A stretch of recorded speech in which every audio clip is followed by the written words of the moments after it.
म्याट्रिक्सको क्वेसनमा हामीलाई यो find out गर्नु छ कति छ। यसलाई सिम्पल हेर्दा यो 8 × 4 गर्दा कति आउँछ 8 चौको 32 अनि यो होला पहिला 8 फोरले मल्टिप्लाई गरेर त्यसपछि 4 3 ले मल्टिप्लाई 4 × 3 भनेको 4 3 12 दुवैले सम गर्दा कति 44 20 को आइदिन्छ।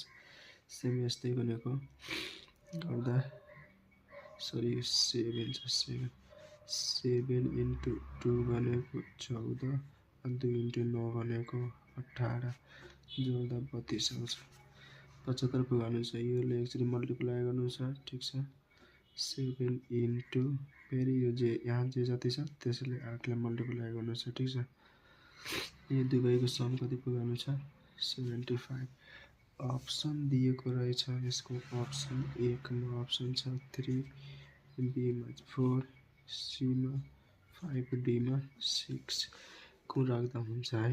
यसमा राखेर आफूले मल्टिप्लाई गर्नुपर्छ। सिम्पल यहाँ हामीले यो वाला अप्सनलाई ट्राई गरौँ 7 बजे 35 यही 5 यहाँ 8 बजे 40 2 मिलाएर 75 आन्सर कति भइहाल्छ यसको यहाँ कति राख्नुपर्छ 5 राख्नुपर्छ आन्सर।